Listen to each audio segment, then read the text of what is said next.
por haber aceptado la invitación de estar el día de hoy con nosotros. El doctor Benno de Kaiser es licenciado en Medicina por la UNAM, maestro en Antropología Social en la Escuela Nacional de Antropología e Historia y doctor en Salud Mental Comunitaria por el Instituto de Investigaciones Psicológicas de la Universidad Veracruzana. Sus líneas de investigación son géneros, masculinidades, violencia y salud. Se dedica a la promoción integral de la salud y él está en el Instituto de Salud Pública y también es integrante del cuerpo académico Género y Cultura en el Centro de Estudios de Género de la Universidad Veracruzana. Tiene un currículum muy extenso. Es fundador y miembro del programa Hombres Responsabilizándose de su Vida. Y bueno, pues tiene muchas publicaciones. Me voy a permitir citar algunas. La salud de los hombres, de 2014, que se publicó en Debates y Reflexiones en torno a las masculinidades, analizando los caminos hacia la igualdad de género, por la Facultad de Psicología de la UNAM. De lo micro a lo macro, retos y trayectorias de los hombres en México ante la igualdad de género. En Género y Movimientos, un grupo de investigación de la Pontificia Universidad Católica de Rio Grande do Sul en Brasil. Voy a citar uno más. Sé que debo parar, pero no sé cómo. Abordajes teóricos en torno a los hombres, la salud y el cambio. Un artículo en Sexualidad, Salud y Sociedad, Revista Latinoamericana, etc. Este es el currículum oficial, institucional. Yo cuando le pedí al doctor Benno que me mandara algo, él no me mandó esto. Él lo que me mandó es esto que voy a permitirme leer. Padre de 4 hijas y abuelo de 3, médico, antropólogo social y doctorado en salud mental comunitaria. Investigador del Instituto de Salud Pública y docente de las maestrías de Salud Pública, de Género y de Salud, Arte y Comunidad de la Universidad Veracruzana. Cofundador y parte de Hombres Responsabilizándose de su Vida y Cómplices por la Igualdad. Coordinador del informe Masculinidades y Salud en las Américas con la Organización Panamericana de la Salud. Actualmente en una estancia de trabajo con la Coordinación de Igualdad de Género de la UNAM en la construcción de un programa integral de trabajo con hombres en la propia universidad. Voy a comentar, para terminar esta presentación, un artículo muy interesante que está en línea, una entrevista hecho por Claudia Peralta, periodista de la UB, a quien mandamos un saludo, que está publicado en línea y dice: la masculinidad no está en los genes. Benno de Kaiser. El antropólogo y maestro en salud pública afirmó que solo 1 de cada 10 parejas emplean métodos anticonceptivos. Y en este artículo habla sobre feminicidios, crímenes de odio, paternidad adolescente, entre otros, son costos de la masculinidad. Una invitación a que le echen un vistazo a esta muy interesante entrevista. Doctor Benno de Kaiser, bienvenido. Muchísimas gracias, gracias por esta invitación y es un auténtico honor estar con esta conferencia inaugural, con este grupo de maestría, con este grupo pandemial. Yo tengo 2 nietos pandemials, ya no son millennials ustedes, ya son pandemials, por lo menos en cuanto a sus estudios. Son circunstancias extraordinarias. Me gustaría también estar en esa aula, en esa casa maravillosa en donde funciona la maestría. Es un gusto conocerles, interesante que es un grupo mayoritariamente femenino. Algunas de ustedes, a ninguna de ustedes las conozco, aunque Carolina sí la conocí hace muchísimo tiempo, quizá ella no se acuerde, pero que le pregunte a sus papás, pero sí la conocí hace muchísimo rato. Entonces, bueno, ya pude ver sus temas de investigación y me llaman la atención 2 de los temas que tienen que ver con esta coyuntura que se está alargando y alargando, que tiene que ver con el COVID. Pero les aseguro que sea cual sea el tema, va a estar marcado por esta experiencia, y esta conferencia también tratamos de enmarcarla en esta contingencia que continúa alargándose. Voy a compartir pantalla. Estuve reiniciando mi computadora porque me ha dado algunas malas jugadas últimamente. El título no coincide totalmente. Hemos estado dialogando. Muchas gracias, Alfonso, también por el diálogo y la inducción a este momento. Estuvimos dialogando mucho, pero lo que voy a abordar es desde una mirada de género la temática de salud mental articulada al desgaste educativo, procurando vincularlo también al de la cultura, tanto el género como la salud mental y la educación como elementos que tienen que ver con la cultura. Mi idea es abordarlo esto más o menos en unos 50 minutos, tomo tiempo, para que tengamos la segunda hora para diálogo primero con ustedes y también con las personas que asisten a través del Facebook Live. Arrancamos. Género, salud mental y desgaste educativo son los tres temas, pero contextualizado en la pandemia. Nos abrazaremos en mayo. Eso lo dijimos cuando nos mandaron a casa. Yo todavía recuerdo exactamente el último día de clases en la maestría de Salud, Arte y Comunidad. Ya solo estábamos nosotros en el grupo 8 de la noche y el personal de vigilancia. Y ese era el último día, todavía el sábado había clases. Y decíamos, sí, nos abrazaremos en mayo. Pensábamos que podía ser semejante al H1N1 que a ustedes les agarró posiblemente en la secundaria o en la primaria. Pero no sabíamos de qué mayo estábamos hablando. Y yo bromeaba, bueno, pues será entonces mayo 21 y no sé si en mayo 22. A lo largo de todo ese tiempo hemos escuchado muchísimas versiones, muchísimo ruido. Eso tiene que ver también con la cultura y la comunicación. Voces discordantes en torno a lo que significa el COVID, en lo que significa las medidas de cuidado, si funcionan o no funcionan, qué tanto hay que encerrarnos o qué tanto es toda una conspiración de control de mentes que quieren dominar al mundo. Y no es fácil encontrar respuestas claras. Estamos regidos por la incertidumbre y eso tiene que ver mucho con la temática de salud mental. Entonces la pandemia hay que tomarla pues, como un tema cultural y un tema comunicacional. No es mi lugar, pero lo hago con estudiantes de primer semestre, también en salud pública, en las otras maestrías también estamos empezando, y quizá el primer semestre puede servir para revisar nuestro tema de investigación. En la pandemia tienen ustedes un excelente tema para analizar la comunicación y la cultura, plagado de diferentes ejes analíticos que se podrían tomar. Es realmente, y en tiempo real, y en una forma en donde no estamos analizando un objeto, sino que finalmente somos parte de este colectivo que está siendo sometido a estas tensiones que tienen que ver con la pandemia.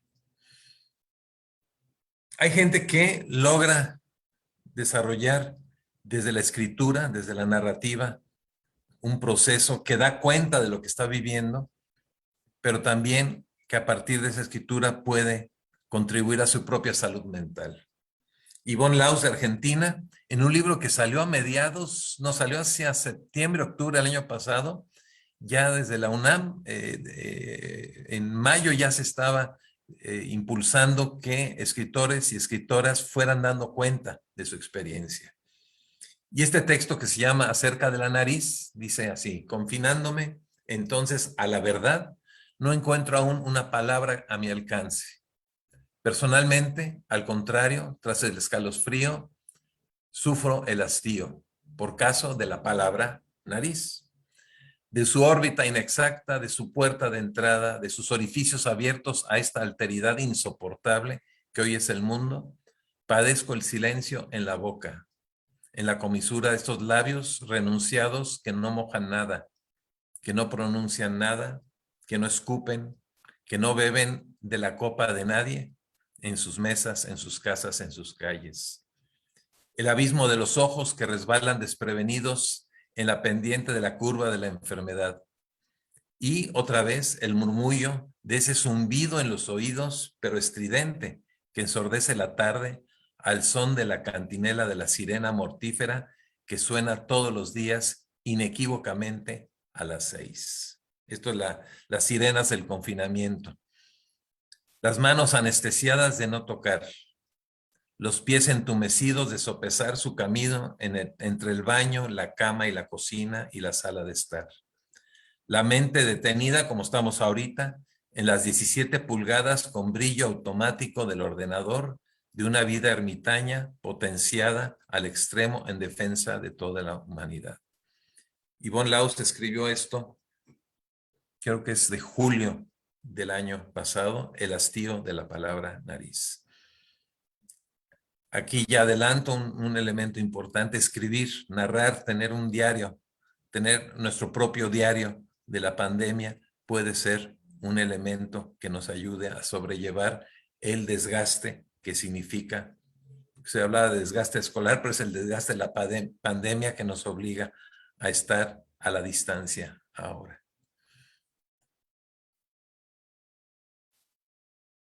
Yo quisiera pedirles, dejo de compartir pantalla un momentito, que con las herramientas que tenemos abajo compartamos si hemos tenido alguna pérdida de familiares o personas cercanas. Podemos levantar la mano, mejor físicamente, pero también físicamente.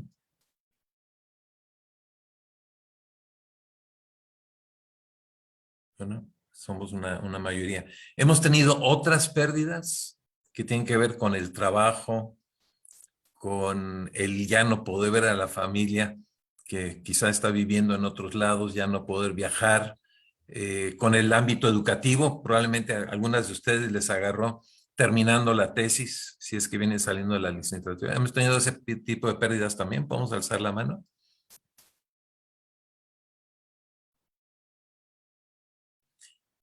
Pregunto, ¿hemos visto afectada nuestra salud mental de alguna forma? Escucho historias de sueño, ya ni siquiera terminé la frase. Insomnio. Alfonso no ha tenido ninguna pérdida por lo que veo. Es que estoy solicitándole a Luis Gómez que encienda su cámara, entonces si nos está oyendo. Exactamente. Luis Gómez, te quisiéramos ver o por lo menos levanta la mano. Hemos tenido pérdidas también. Y quizá dejemos para el final si hemos tenido ganancias. ¿Hemos tenido algún tipo de ganancia y aprendizaje? Bien, bueno. Gracias. Comparto pantalla otra vez. Esta es obviamente es una encuesta informal. En épocas de VIH-Sida, una forma de medir el avance de esa otra pandemia era preguntarle a la gente, ¿conoces a alguien que haya padecido de VIH? Y a medida que se iban haciendo las encuestas, iba aumentando el conocimiento directo de personas que teníamos conocidos con VIH. Y lo mismo está pasando con la pandemia. En mi caso, en esta tercera ola, ha sido la más fuerte. Un colega cercano fallecido, mi hermana y mi cuñado, enfermos en forma severa, a punto de hospitalización, pero negándose a hospitalizar. Estuve 10 días apoyándolos en la Ciudad de México. Una fiesta reciente con este deseo de romper el confinamiento y varias personas infectadas aquí en Jalapa. Entonces, es difícil el poder mantenerse aislados, aisladas de esta experiencia. Y estamos zumbeados, y ahora que entra en la maestría, el zumbeo va a estar peor. Y esto genera, claro, ciertas formas de desgaste, pero también experiencias diferenciales, ahí lo escribí mal, en mujeres y en hombres, y vamos a hablar un poco de eso, porque ahí entra también la dimensión de género. Buscando información me encontré esta revista, Experiencias Educativas durante la pandemia, del Instituto de Estudios Universitarios de la UNAM. La pueden buscar. Es un tema muy vigente. Y hay evidencias de cómo el género va afectando la trayectoria académica en diferentes países y en diferentes universidades, y mucho tiene que ver con la desproporción en la participación de mujeres y de hombres en el tema del cuidado. Tuvimos un evento, antes de esto, tuvimos un evento con la UNAM sobre precisamente el tema del cuidado, y hubo 2 mesas en donde se pedía a investigadoras y a investigadores que hablaran sobre su experiencia durante la pandemia, esto en octubre del año pasado. Y sobre todo la experiencia de las mujeres, algunas con SNI, se parecía a este texto que les voy a leer ahora, que no es de una de esas mujeres, pero se parecía mucho. Es una investigadora la que está hablando. Dice: la cuestión de cómo cuidar de nuestra pequeña Irene, la hija, y de la casa, sin renunciar a la investigación científica, se volvió acuciante. La posibilidad de desentenderme del trabajo habría sido una renuncia muy dolorosa para mí, que mi marido ni siquiera contempló, porque él quería seguir investigando con ella. Solía decir que tenía una esposa a medida que compartía todas sus inquietudes. Esto es en el campo de las ciencias duras. Ninguno de los dos estábamos dispuestos a abandonar algo tan precioso como la investigación compartida. Como es de suponer, aquí hay un supuesto, contratamos a una sirviente. Ahí está el tema de clase social. Pero yo me encargaba de todo lo relacionado con la niña. Mientras yo estaba en el laboratorio, Irene se quedaba a cargo de su abuelo. La estrecha unión de nuestra familia me permitió cumplir con mis obligaciones. ¿Quién emite esa frase? Madame Curie, en 1898. Ella es la única mujer que ha ganado 2 premios Nobel en física y en química. Y este texto lo cierra diciendo: la estrecha unión de nuestra familia me permitió cumplir con mis obligaciones como mujer. Eso es lo que quiero resaltar. Y con las investigadoras emergió este tema. Los investigadores, los que hablaron, en general tuvieron ganancias y también desgaste al involucrarse más en el tema de la crianza, el cuidado, todo lo que es el espacio doméstico. Pero las investigadoras seguían, de 1898, ahora ha pasado muchísimo tiempo, seguían percibiendo y seguían siendo percibidas como las depositarias de una obligación. Y esto tiene que ver con el género, el cuidado en tiempos de pandemia, y quizá lo observen ustedes en su propia vida, si es que ya viven en pareja, pero lo observarán sin duda en el ámbito de sus familias. Entonces hay que empezar a buscar soluciones en otras partes. Les comparto esta historia. Es de noche. Esta imagen es de cerca de Monterrey. Es de noche. Un hombre solitario da vueltas alrededor de un farol. Otro se aproxima y le pregunta: ¿se le perdió algo? Sí. Las llaves. Juntos las buscan. Le pregunta después de un rato que no encontrarlas: ¿está seguro de haber perdido las llaves? ¿Aquí? No, fue más allá, pero allá no se ve nada. Este es un texto de un médico familiar publicado en el siglo XXI, que habla de la necesidad de empezar a buscar respuestas justamente donde está la oscuridad. Y yo les felicito por entrar a esta maestría, pues justamente este tipo de maestrías que son inter o transdisciplinarias empiezan a hurgar y todos sus temas plantean ese reto de empezar a dar cuenta de lo que está pasando en espacios poco reconocidos y poco investigados en la sociedad. Eso es lo que pasa con la salud mental. La salud mental, acá hay una imagen de Baco. Notarán que me gusta mucho recurrir al arte como para entender la realidad. La imagen de Baco, que muy articulada al consumo de esa sustancia llamada alcohol. ¿De qué hablamos cuando hablamos de salud mental? Para la mayoría de las personas tiene que ver con los problemas de salud mental. Cuando alguien de ustedes dice, hoy te voy a mandar al departamento de salud mental, sobre todo si es hombre, va a decir, bueno, si no estoy loco, ¿por qué tengo que ir para allá? Entonces, para mucha gente la salud mental tiene que ver con la enfermedad mental, los problemas clásicos que vienen de la medicina o la psicología, la psiquiatría, quizá tenga que ver con los malestares, el estrés o con los problemas psicosomáticos cuando el cuerpo habla. Entonces, salud mental, casi siempre hablamos de enfermedad mental. Pero podría verse también la salud mental como una dimensión que todas y todos tenemos. La dimensión de la subjetividad, la dimensión emocional, que está siempre presente, por más que queramos aparecer como muy racionales, muy pensadores y pensadores, y que es relacional, que tiene que ver mucho con los vínculos significativos que tengo yo en la vida. Pero también la salud mental podría verse en términos de los recursos que aquí señalo, que apuntan no tanto a la enfermedad mental, sino a la salud mental, pero que abordaré también hacia el final de la plática. La salud mental también es un campo cultural, así no lo ven los psicólogos, no lo ven los psiquiatras, pero es parte, digamos, del desarrollo del campo de la cultura. La salud mental, la psicología ha sido disputada en algún tiempo desde la religión, desde donde se decía las verdades sobre la psicología, sobre la salud mental de las personas. La filosofía ha tenido que ver con esto y es la psicología y parte de la medicina a través de la psiquiatría la que se ha apropiado de la salud mental, y es muy reciente que las ciencias sociales, la sociología y la antropología empiezan a reclamar su papel en el análisis, por ejemplo, de las emociones como algo que pasa por el individuo, pero que está social y culturalmente contextualizado.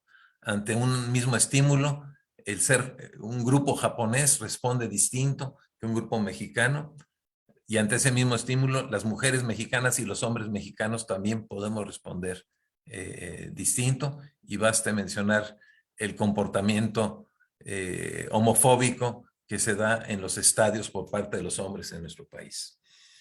Entonces, si la salud mental es parte de la cultura, también ha ido recorriendo la evolución de la cultura como campo. La cultura nace como una analogía del cultivo de la tierra, la agricultura, el cultivo, el generar un producto a partir de un trabajo específicamente humano. Estas analogías empiezan en el siglo XV, pero no terminan ahora. No sé si en sus familias también de repente dicen, uy, ya entró una maestría, se está cultivando.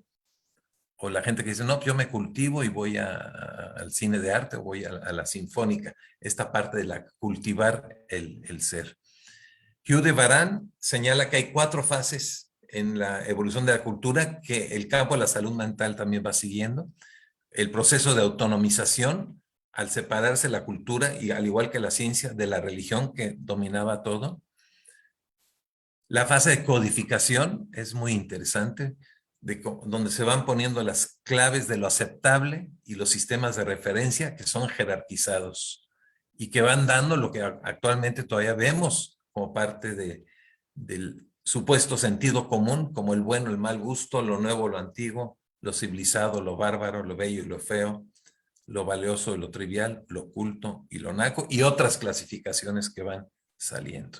Esto se da en el campo de la salud mental, y quien viene ganando la carrera es sobre todo la psiquiatría y ciertas corrientes de la psicología que se autodenominan como científicas, o sea, la cientificidad como elemento, y cada vez veo más gente siendo tratada psiquiátricamente por situaciones como la ansiedad o la depresión. En un segundo círculo concéntrico está el humanismo, la psicología social o el psicoanálisis, y en un nivel mucho más relegado estaría la medicina tradicional, que tiene aportes en el ámbito de la salud mental, las medicinas paralelas, la acupuntura, la homeopatía y otras más, la propia religiosidad y estrategias populares que tienen que ver con la salud mental, como es Alcohólicos Anónimos, que sigue siendo la estrategia popular más eficaz y más amplia, más masiva para atender, a veces con muy buenos resultados, a veces también con fallas, a los hombres, sobre todo hombres y mujeres que caen en el ámbito del alcoholismo. Luego nos dice de Barán que entra la fase de institucionalización. Actualmente, cada vez más el sector salud contrata psicólogos. Antes contrataba sobre todo psiquiatras para tratar a las personas. Y estamos plenamente en la fase de mercantilización, lo cual es bastante grave, cuando la salud mental se convierte en un producto del mercado. Y la cultura popular también, y pongo el ejemplo de esta campaña que tenía, ponían una modelo de la Ciudad de México en Palenque, y Palenque se convertía en una estrella más del canal de las estrellas. Pero también pasa con ciertos productos, lo voy a poner acá, perdón, sí, con ciertos productos que tienen que ver con la salud mental. En el ámbito de la salud es la medicina académica la que se entroniza y es la que se enseña en las universidades, desplazando a la medicina tradicional, a la medicina doméstica, que es la que suelen hacer las mamás, y las medicinas paralelas, aunque la Universidad Veracruzana ya ha ido incorporando algunos elementos como la quiropráctica en Veracruz. Entonces, en la carrera del enfermo o la enferma, uno va visitando diferentes alternativas y eso pasa también con el COVID.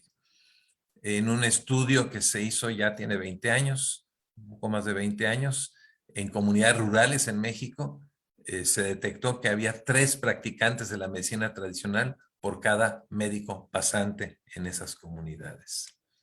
Y hay diferentes evidencias de cómo hay una eficacia simbólica o una eficacia a partir de lo energético, o como ya lo bautiza la ciencia, o se bautiza desde la ciencia, un efecto psico-neuro-inmunológico en enfermedades que tienen que ver con el estrés, con la salud mental, que pueden responder positivamente por medidas que no sean medicalizadas en cuanto a la medicalización, que es un término de Iván Illich, de cómo la vida se va haciendo cada vez más dependiente de los médicos, entonces medicalizadas y medicadas.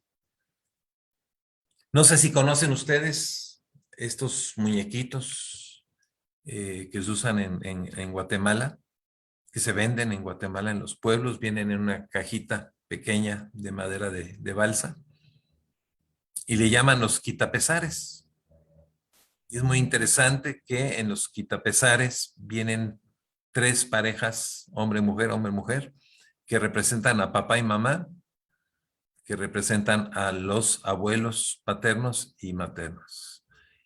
Y el quitapesar es algo que se le da a los niños, los adultos podrían usarlo también, en donde yo escojo si tengo un pesar, salud mental, le cuento a mi abuela, aunque ya no esté viva, porque le tenía mucha confianza, le cuento lo que me está pesando y después lo pongo debajo de la almohada y al otro día me siento mejor. Esto como una estrategia popular que tiene que ver con la salud mental, pero que prácticamente nadie reivindica, pero que sigue circulando dentro de lo que es la cultura popular.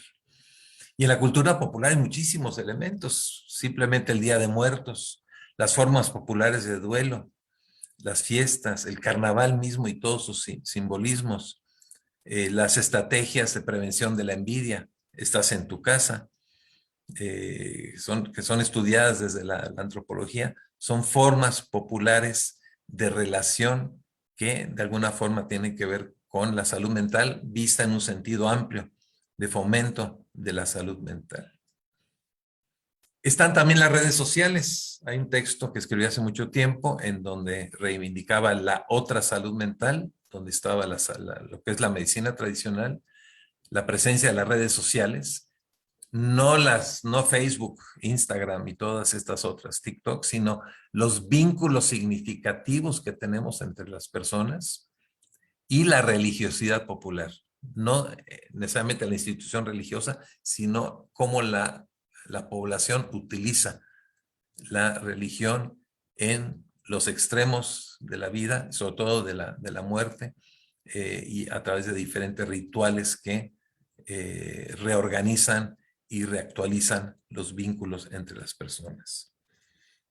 Florence Rosenberg nos dice en el 94 que las redes sociales, estos vínculos significativos, tienen diferentes funciones, crean identidades, son depositarias de la memoria histórica, son instancias desde donde se decide o no participar, por ejemplo, en iniciativas, programas o hasta investigaciones como las que ustedes van a impulsar, pero también tienen funciones de control social, de inclusión y de exclusión, en donde quizá me hace mucho bien incluirme, pero me puede hacer mucho daño a mi salud mental el ser excluido.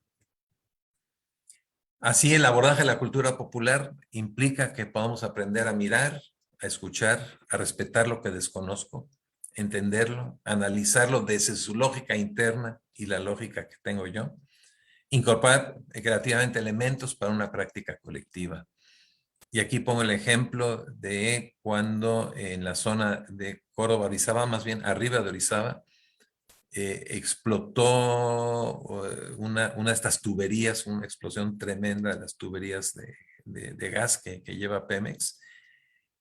Hubo un porcentaje de personas heridas, hubo algunas personas muertas que fueron atendidas a hospitales, pero había una gran cantidad de gente, decenas, centenas de personas con susto.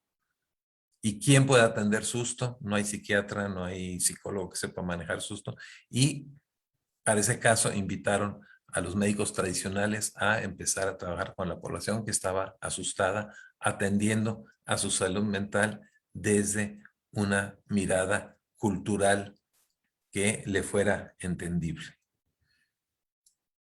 ¿Qué es el reto cuando trabajamos con otras culturas? ¿Cómo lo podemos lograr fusionar mi horizonte con el horizonte de las otras personas para tratar de no imponer una objetividad que se supone que yo tengo como científico universitario?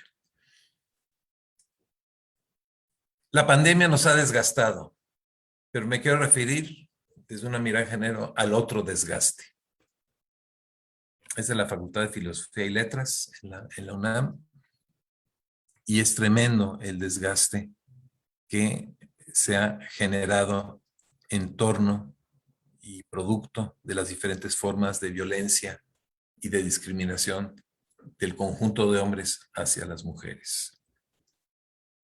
La protesta feminista ha logrado arrinconar a las instituciones. Es muy interesante el video en Veracruz, Boca del Río, cuando irrumpen en la USB las estudiantes y bueno, finalmente se les da cabida, la rectora les da cabida a la protesta en vez de reprimirla y les da escucha. Cuando trabajo ahorita en mi estancia con la UNAM, casi siempre empiezo las pláticas con esto. Y aquí y ahora, ¿quiénes nos tienen aquí? Uno, la pandemia nos tiene en el Zoom. No estamos en un auditorio, no estamos en un salón de clases. Entonces, esa es la primera respuesta. Y la segunda respuesta, supuestamente, es la protesta feminista. Vean esta pinta en Filosofía y Letras. Ni una menos, vivas y egresadas nos queremos. Ya no es la preocupación de la reprobación, es la preocupación de salir viva o por lo menos no violentada o violada o abusada de alguna forma. Realmente me parece muy dramático y es el otro desgaste que estalló prácticamente simultáneamente en una forma mucho más masiva junto con la pandemia. Entonces, pero no es la protesta feminista la que nos tiene aquí, sino es la persistencia del patriarcado. Creo que hay que decirlo en todas sus palabras. Y la persistencia de los hombres que no entendemos, que no entendemos. Creo que es bien importante esa parte. Y la falta de participación en sentido positivo de los hombres para resolver esta problemática. 95% de las denuncias en la UNAM, pero también en la UB. Y todavía es un subregistro de las denuncias. Los hombres son los perpetradores.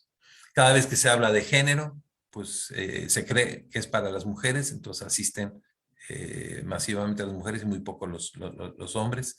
Y a nivel de los cargos de autoridad en la UNAM, es lo que conozco mejor ahorita, casi el 70% de los cargos son de los hombres y solo el 31% de las mujeres. Las mujeres cada vez más están presentes en cada vez más carreras. a nivel de maestrías, aquí lo están demostrando ustedes, pero si nos vamos más hacia arriba, hacia los cargos de dirección, hacia el SNI 3, hacia las formas más reconocidas, ahí todavía permean los hombres. Entonces hay un problema no solo de género, sino también generacional, de estos hombres que no entendemos, Esto es de la UB, Facultad de Sociología, nada menos, más y nada menos. El tendedero que hicieron hace ya 3 años, creo. Alguna vez lo vi cuando estaba dando clases en la maestría de estudios de género. Mi amor, ¿por qué tan solita? Las niñas de falda se sientan enfrente, claro, para verles las piernas. En la Facultad de Sociología, que uno pensaría que un profe sociólogo tendría que poner los elementos para entender que esto no se puede hacer por más impulsos que tenga. Realmente es una problemática importante y desgastante que no tendría que estar obstaculizando la trayectoria universitaria de las estudiantes. No sé si han visto el video de un profesor de contaduría que ya se viralizó y ya hicimos la protesta, hablando en forma muy homofóbica y muy misógina en torno a la sexualidad, en torno al aborto. Dando cátedra cuando su tarea es dar clases de contabilidad o administración. Entonces las mujeres el 8 de marzo no quieren felicitaciones, sino quieren más derechos. No entiendo por qué hacen la huelga, por eso lo hacemos. Y eso, el 8 y el 9 de marzo fue tremendo el resultado.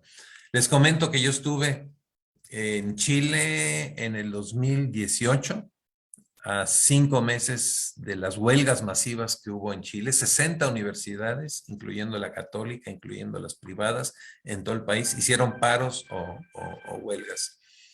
Y uno de los decanos de una de las carreras de medicina de la universidad se me acercó muy preocupado, un hombre mayor, no es ese que está en la foto. Me dice, es que ahora me subo al elevador y entran las chiquillas, que así les dicen, a las estudiantes, con su ropa de verano y ya no sé si mirar al techo o mirar al suelo. No sabía qué hacer con su mirada. Yo lo escuché, la verdad no estaba el contexto como para darle algún tipo de respuesta o indagar más, pero la respuesta me la dio 6 meses después el vicerrector de Poza Rica. Dígale que mire hacia adentro. Si como hombre no sé dónde colocar la mirada, y lo saben ustedes como mujeres que caminan por la ciudad de Jalapa, el tema de la mirada de los hombres, y no para a veces en la mirada, también hay tocamientos no deseados. Si no sé qué hacer con la mirada, es hora que empiece a mirar hacia adentro, y me parece una extraordinaria metáfora para que los hombres empecemos a mirar hacia adentro. Alfonso habló de algunos de los textos que he escrito. El trabajo con hombres que realizo tiene una perspectiva más amplia que tiene que ver con la igualdad con las mujeres, pero también un mayor bienestar para los hombres, porque desde el malestar, desde los diferentes malestares que cargamos los hombres, también ejercemos violencia, no solo hacia las mujeres, sino entre los propios hombres. Y de ahí nace lo que lanzamos desde la sociedad civil, bien importante la sociedad civil todavía en México, desde una red nacional de masculinidades, donde hombres y mujeres de diferentes organizaciones apostamos a que haya políticas y acciones públicas hacia los hombres, pero con esta perspectiva de la igualdad de género.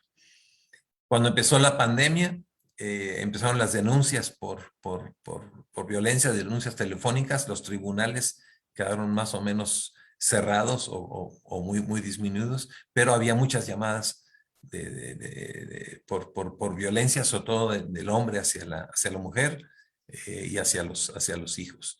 Pero no había ningún mensaje comunicacional, no había ni siquiera la detección de la posibilidad de tenemos que lanzar también mensajes a los hombres en el contexto de la contingencia, y por eso organizamos la campaña Hombres en Sana Convivencia. En esta contingencia, cuidar hace la diferencia. Esto enfocado hacia los hombres en una situación que planteaba toda una serie de retos, donde hombres decían, es que, y quizá lo vean ustedes en su familia o en sus parejas, el sentirse como león enjaulado por ser un ser que está obedeciendo a los mandatos de ser proveedor, de estar en el espacio externo, laboral o de la calle, pero no tanto en la casa. El 8 y 9 de marzo fueron muy impresionantes, tuvieron un impacto muy fuerte y había grandes conjuntos de hombres, hablo del 2020, deseando entender más qué es lo que estaba sucediendo.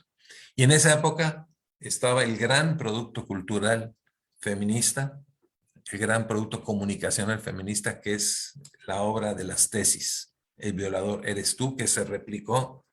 Eso merecería hacer una tesis. ¿Cómo se dio ese fenómeno mediático, horizontal, luego recogido y difundido por los medios de comunicación como una forma de protesta desde el cuerpo al mundo masculino, al patriarcado, en torno a una de las formas de violencia junto al feminicidio peores que existen, que es la violencia sexual. De ahí entramos a cuarentena y empezamos a preguntarnos sobre qué iba a pasar después y seguimos preguntándonos con qué va a pasar después.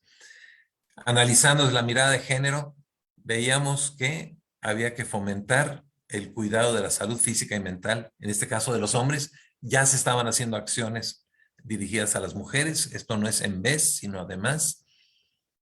Nótense las campañas, las compras de pánico de los hombres cuando anunciaron que iba a haber ley seca y las compras de alivio cuando se levantaba la ley seca, los hombres afuera de las tiendas, no quiero mencionar marcas, y los supermercados dotándose de alcohol. El alcohol, el rol que juega en la vida de los hombres. Entonces, cuidar la salud física y mental de los hombres como un elemento importante.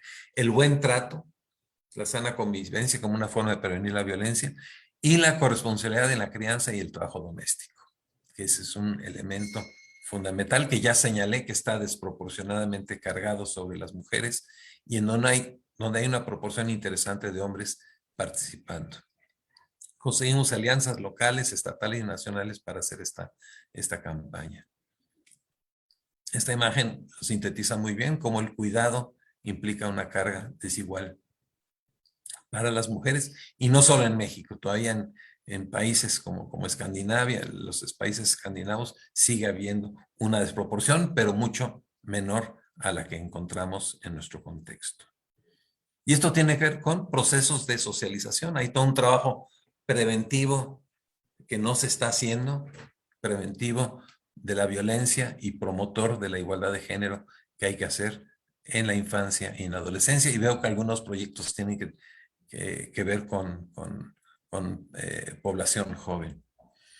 Esto también se cruza con etnia y clase.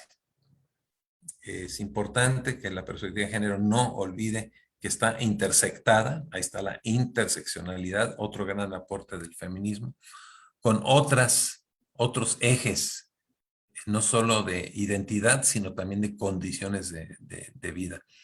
Y hay datos que muestran que la esperanza de vida al nacer en el primer semestre de Estados Unidos disminuyó de 78.8 a 77.8 años. No he visto datos mexicanos sobre esperanza de vida al nacer, que son los años que esperaría que en promedio viviera un niño y una niña a lo largo de su vida.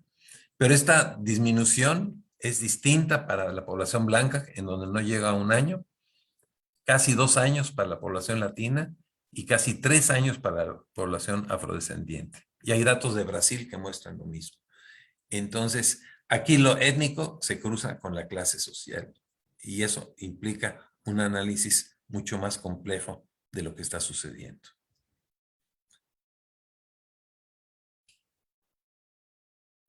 Acción Poética Olavarría en Chile. Me gustó esta pinta que dice: somos lo que hacemos para cambiar lo que hicieron de nosotros. Lo cambio un poquito. Creo que es importante pensar también que seremos lo que hagamos de nosotros para cambiar lo que la pandemia nos ha ido generando. Y aquí apunto a las diferentes fuentes o los elementos que pueden apuntalar la salud mental. Nuestras redes sociales, otra vez, los vínculos significativos, que pueden ser vía Facebook, pueden ser vía WhatsApp, pero los vínculos reales de apoyo, las redes de apoyo reales con las que cuento, la capacidad de resiliencia que tengamos, el autoconocimiento, autoestima, que las mujeres han trabajado mucho la autoestima, que no es un hecho nada más personal, es un hecho mucho más colectivo. Los hombres, la autoestima, casi siempre la vemos como un tema de mujeres y andamos con una máscara de autoestima que de pronto no refleja lo que hay atrás. La comunicación asertiva, inteligir las emociones, hoy te voy a hablar de esto, la capacidad de negociar conflictos y recupero la espiritualidad, no entendida necesariamente como religión instituida, institucionalizada, sino esa dimensión de trascendencia que tenemos todas las personas, donde entra la solidaridad, donde entra la respuesta de, bueno, ¿para qué estoy en este mundo, en esta maestría, en este proyecto de vida? Y cómo generar rituales alternativos cuando no los podemos hacer en persona. Ese es todo un reto. Incluso ante las muertes, nuevas muertes, cómo generar rituales que permitan hacer ese necesarísimo trabajo de duelo. En cuanto a las emociones, empezó a circular mucho esta frase de es normal sentirse mal ante la amenaza de la epidemia, ante la necesidad de, en grados distintos, de estar recluidos, encerrados y encerradas. Y las emociones, aquí hay 5 emociones básicas que lo usamos en ejercicios, sobre todo con adultos y con jóvenes. Matea, el miedo, el afecto, la tristeza, el enojo y la alegría. No son ni masculinas ni femeninas, no son negativas ni positivas, son emociones. Obviamente el enojo convertido en violencia como práctica, eso sí tiene un efecto negativo, pero el enojo tiene un elemento también que me puede ayudar a poner límites. Entonces, ¿cómo vamos transitando por estas emociones? Dando cuenta de ellas, quizá no tenemos con quién compartirlas, por eso invito a que escribamos nuestra experiencia. Mientras estoy hablando aquí, está dándose el coloquio del 4º semestre de la Maestría de Estudios de Género. Prácticamente pudieron funcionar como grupo el primer semestre y 2 o 3 meses del segundo semestre, y de ahí ya no nos volvimos a ver. Entonces realmente es fuerte y han tenido que ir gestionando sus condiciones y sus emociones en ese proceso, su impotencia también de poder desarrollar como pensaban el proyecto y el trabajo de campo. Todo este tipo de situaciones es importante encontrar la forma y que los profes y las profesoras del centro también estén atentos y atentas a esa dimensión subjetiva de sus estudiantes. Como parte de la campaña, compartimos parte de los resultados de la tesis de Félix Nava, que se acercó diciendo, yo quiero estudiar a los hombres violentos. Yo le dije, ya eso se conocen, ¿qué tal si estudiamos a los hombres no violentos? Y bueno, ¿dónde están? ¿Dónde los encuentro? ¿En la Facultad de Artes o en el Centro de Cultura y Comunicación? ¿O me voy a donde dan clases de budismo zen? ¿Dónde los encuentro? Los encontró y encontró parejas en donde prácticamente no se ejerce violencia. Y le preguntó a las mujeres, ¿y cómo son estos hombres? Y esto es lo que resultó. Son hombres que escuchan, se adaptan a los cambios, entienden y aceptan diversas situaciones de pareja, son flexibles, expresan con claridad, no con gruñidos, sus deseos, se dan espacios para sí mismos, comunican lo que sienten, están dispuestos a aprender, pueden cambiar de opinión, conversan y retroalimentan. Tan sencillo y tan complejo como esto. Sirve de lista de verificación para los compañeros que estamos aquí y para las compañeras en sus vínculos con los seres humanos masculinos. Queremos ya desconfinarnos, luego se critica mucho, es que los mexicanos a la hora de desconfinarse, vean la experiencia en la playa Rosarito la semana pasada. Esto salió desde el año pasado, después de la primera ola, la organización del desconfinamiento a la francesa, que también son bastante rebeldes. Esperamos podernos desconfinar progresivamente Espero que pronto ustedes ya, incluso vía la maestría, puedan tener la vacuna y que pronto podamos realmente reencontrarnos en esta nueva realidad que va a ser distinta, pero todavía no sabemos distinta de qué forma y si sea mejor de algunas formas. Sintetizando lo dicho anteriormente, bueno, la salud mental también es un asunto cultural y es un problema público. Ya no pude desarrollar mucho más esto, pero es importante que existan políticas públicas en relación con la salud mental más allá de lo que significa la vivencia personal. Hace poco vi un reportaje donde hablaban de un instituto de la felicidad en Dinamarca, no me acuerdo si era Noruega o Dinamarca, en donde iban midiendo la felicidad de las personas y las causas de la felicidad o de lo contrario. Y es bien sabido, también hay un índice de felicidad por países, que no necesariamente la felicidad viene asociada al progreso material, aunque el progreso material ayuda muchísimo, pero no es un elemento absolutamente central. Y me enteré que también hay un ministerio de la soledad. Es tal grado la soledad en Inglaterra que ya tiene una ministra encargada de esto y que va buscando cómo desde la cultura puede generar procesos de comunicación, a veces en un huerto comunitario, a veces a través de talleres, a través de el Instituto de la Felicidad habló de la casa de perros, un espacio un espacio laboral donde la gente está invitada con sus mascotas para llegar y a través de las mascotas, quienes tengan mascotas, logran procesos de socialización novedosos. Entonces, la salud mental como un asunto cultural, como un asunto que tiene que ver también con la política pública. Y cierro con esta imagen, me gusta mucho. Es un diseñador gráfico, no lo conocían, coincidimos en un evento en San Luis Potosí, en un museo, una proyección. Iba muy contento con sus 3 hijos, con su fular, asumiendo el tema del cuidado, no con vergüenza, no como imposición de la pareja, sino como adulto, adulto funcional, como padre cercano. Y eso me remite a una noción de la población ñañú, que la gente la conoce como tomíes, que dice, cuidarte me cuida y cuidarme te cuida a ti. Cuidémonos, compañeros y compañeras. Muchas gracias.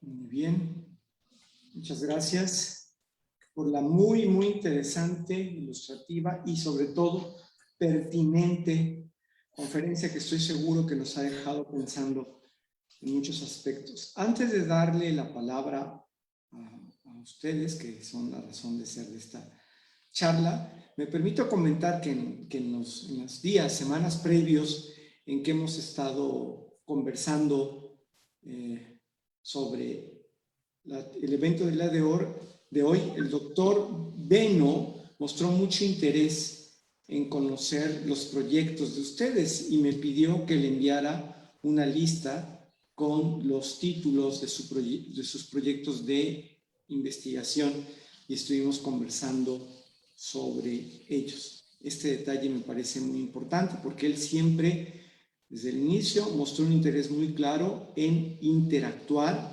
con ustedes y con el público que nos está escuchando.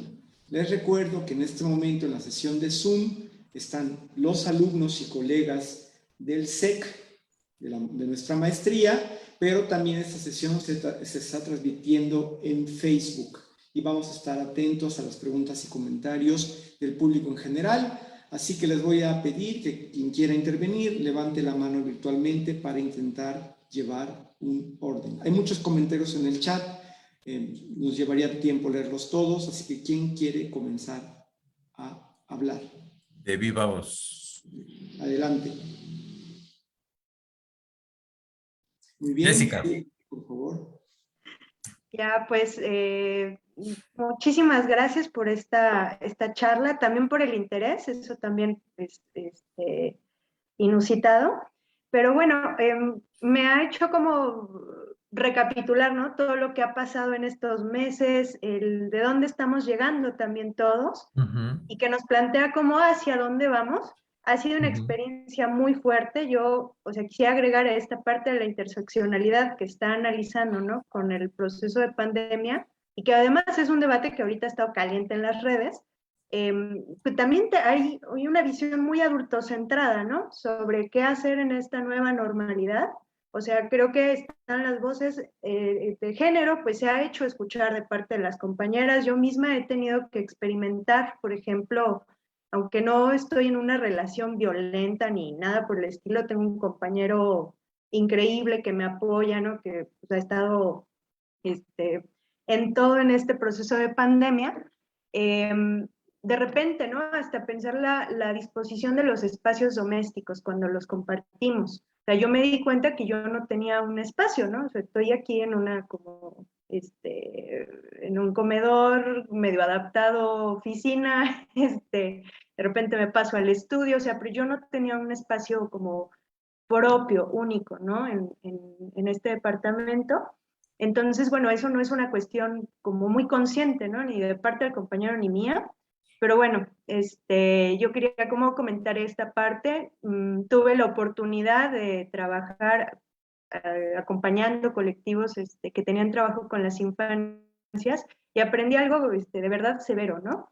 De pronto, si nos abocamos a preguntarle a los infantes, nos dan un poquito más de respuesta de como qué, para dónde hacer, ¿no? Tienen una capacidad para pensar y resolver conflictos que a lo mejor los adultos pues ya que ujú, no sé qué perdimos o con qué estamos nublados, con qué estamos empapados, que ya no alcanzamos a ver lo sencillo que puede ser resolver una situación, ¿no? ujú. Entonces, eso yo creo que es bien importante. Creo que, por ejemplo, en el regreso a clases, a todo mundo opinado, excepto las niñas y los niños, ¿no? O sea, están, además, creo, no solamente las mujeres han estado sometidas a las peores violencias, esto destapó, ¿no? Que era tan o más peligroso estar en casa como estar en la calle, este, sino también con estas infancias, ¿no? Que han estado inmersos en el mundo de adultos, sin tener una contraparte, ¿no? Con la cual estar, pues, conviviendo, creciendo, jugando. Entonces, a mí eso es lo que me ha parecido más cruel de la pandemia, ¿no? Muchísimas cosas ha destacado este proceso, ha sido tremendo. Y pues si yo no le he visto ganancias al proceso, tal vez nos permita o más bien nos tengamos que permitir el buscar alguna solución, ¿no? O sea, sí desde estos principios del diálogo, de estar, eh, pues dependiendo de con cada quien, buscando alternativas. Lo que sí es que destapa que pues, no estaba muy bueno antes de esto, entonces algo tendremos que hacer para que sea definitivamente diferente, ¿no? En el futuro próximo. Y pues nada, ya tiro mucho rollo. Muchas gracias, Jessica, por compartirte y tus preocupaciones. Darío. Ya, sí, hola, buenos días a todos, bueno, sí, días todavía. Sí, este tema de pandemia, pues definitivamente, pues nos pega, obviamente, a todos de diferentes maneras y en diferente intensidad, sobre todo en diferente, bueno, a cada quien de manera única, ¿no? Y Ujú, en ujú. diferentes maneras. Pero sí creo que, como dijo la compañera Jessica, los niños, para mí yo creo que son los más afectados, ahorita, bueno, los niños que no pueden ir a la escuela porque bueno, yo a veces bueno, he visto que pues obviamente los adultos tienen que hacer pues las cosas de adultos, ¿no? Hacer las compras, Ujú. hacer todo, ¿no? Sí pueden salir, pero los niños, realmente al estar en una edad pues donde aparte es súper importante socializar y conocer personas, pues como pues el ir a la escuela te da pues unas experiencias que realmente pues ya es acercarte a un mundo real, ¿no? Fuera de la casa a la sociedad, pues. Y creo que sí, realmente sí son para mí los más afectados, ¿no? Entonces, nada más quería, pues, sí, como subrayar eso. Cierto. Días a todos, bueno, sí, días todavía. Sí,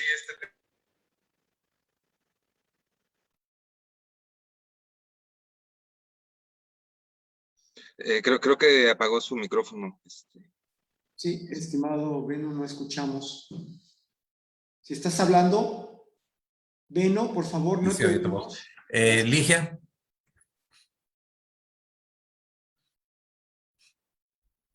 Hola, buenas tardes a todas, a todos. ¿Sí me escuchan? Está un poco fallosa mi conexión. ¿Sí? Ok. Doctor Esteveno, muchas gracias por esta ponencia. La verdad es que toca muchos puntos sensibles. Si bien, como dicen Darío y Jessica, pues hay afectaciones en grupos que me parece que son pues más vulnerables, nos ha pues pegado a todos, ¿no? En mi caso, bueno, yo no soy tan muchacha como mis compañeras y compañeros. Yo tengo una niña que va a cumplir 10 años y entonces este rol de mamá, ¿no? Y de seguir adelante con el trabajo y de seguir adelante pues con la casa, hay que dividirse en pues en muchos campos de acción y de interés y sacarlo todo pues adelante con el mejor ánimo, ¿no? Y bueno, en esta reflexión ¿sí me escuchan? Es que creo, Sí, creo que sí. ya se congeló. Ok, No, bueno, no, estamos congelados ¿no? por lo que nos comentas, pero nada más. Ahorita, Sigue. pero te oímos. Ok, entonces en esta reflexión de cómo nos está yendo, ¿no? A las mujeres, pero además mamás, ¿no? Y además, pues amas de casa y talleristas y académicas y gestoras, lo que sea, pues yo me di a la tarea de conversar claro, por chat, todo fue por chat, con algunas mamás que eran compañeras, mamás de niñas, compañeras de mi hija, y entonces logramos ahí como una conversación que después se volvió entrevista con un medio de Jalapa, justamente ABC, que tocaba este punto de salud mental en mujeres, sobre todo en madres y padres de familia, y decía cómo se sienten mamá y papá, ¿no? Desde esta perspectiva de figura de crianza, ¿no? Y pues como de responsabilidad y de cuidado hacia otras personas, y venía a cuenta esta redistribución de los espacios en casa, ¿no? El comedor se convierte en oficina y se convierte en escenario para hacer los videos de las materias de los niños, de las niñas, ¿no? Y hay que ponerse creativo y hay que, como decía yo por ahí en ese texto, me acuerdo de volver el día de 28, 30 horas, ¿no? Para poder cumplir con todos los ámbitos, ¿no? Y hacerlo lo mejor posible. Y había, sí, claro, por supuesto que sí. Había mamás, digo yo, de verdad lloré. Yo sé que es un punto sensible para todas y para todos, pero pues sí hay amigas, madres de familia que pues se paran a las 4 de la mañana, ¿no?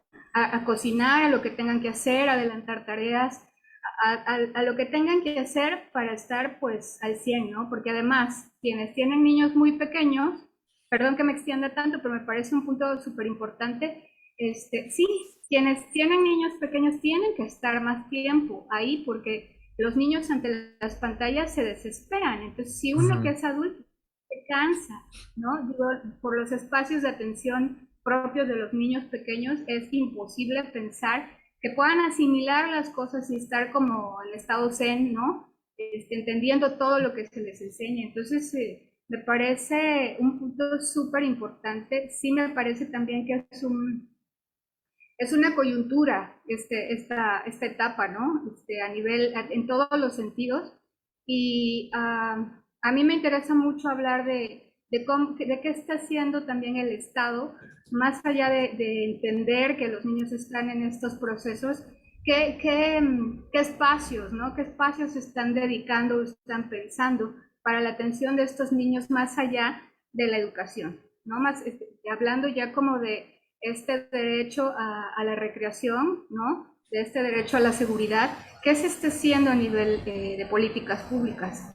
Y también un poco pensar en esta vulnerabilidad, como hablaba el doctor Beno, de las mujeres, ¿no? En el sentido de que sí se deben compartir las obligaciones, ¿no? Lo que se debe hacer, y no como un favor, sino como un derecho que debemos ostentar, ¿no? Y bueno, ya no quiero extenderme más porque la verdad para mí es un punto muy importante, y que, pues, bueno, ya les...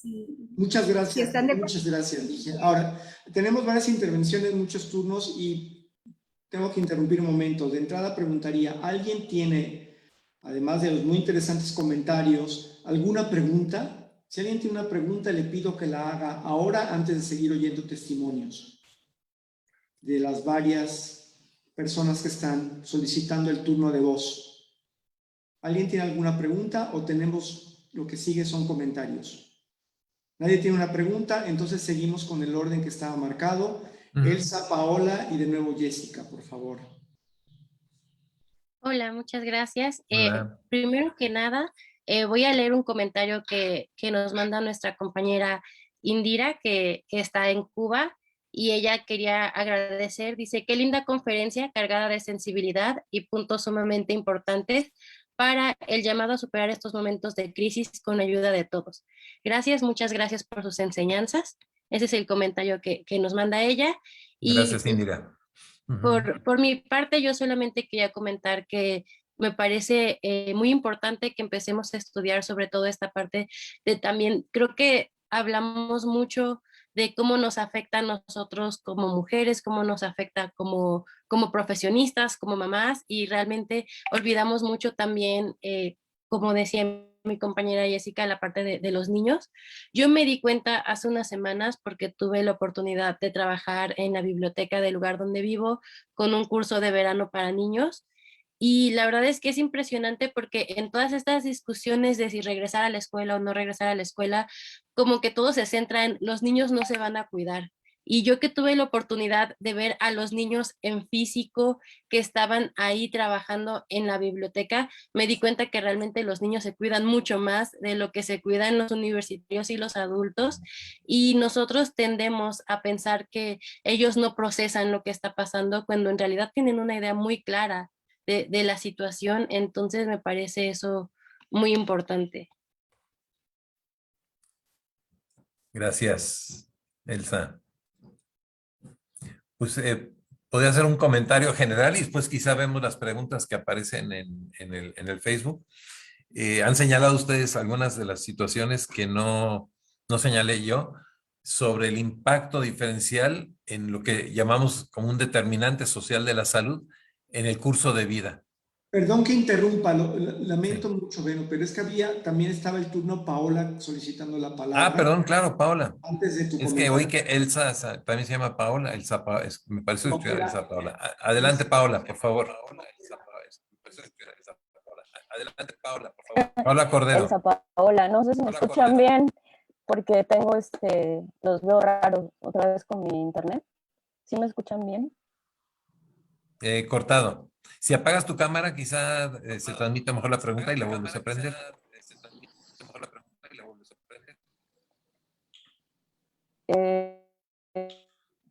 No, creo que todo esta parte de inversión pero de índice también. Entonces,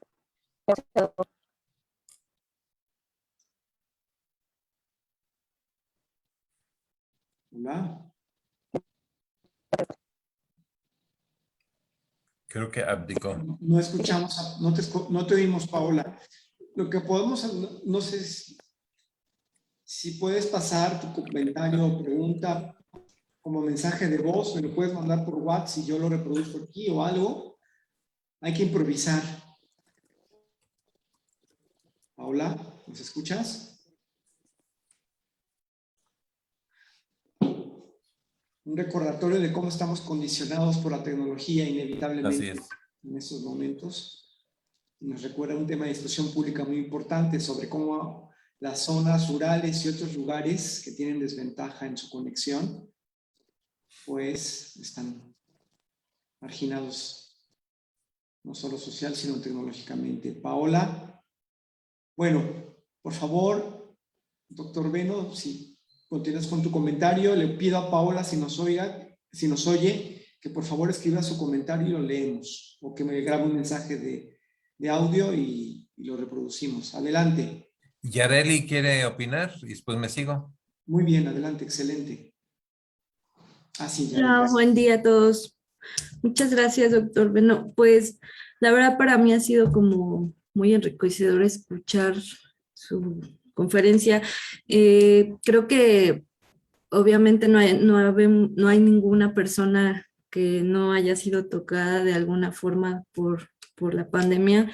Yo no he tenido una pérdida tan cercana, pero sí de muchos conocidos, pero sí he tenido como a toda mi familia ya y yo también ya enferma como pues con esta desesperación, angustia, miedo y no sé, todas estas emociones de las que nos hablaba hace rato. Y me pareció algo bien importante, que es algo que he estado como dialogando todo el tiempo con mi familia, el encontrar en este momento o sea, encontrar y construir estrategias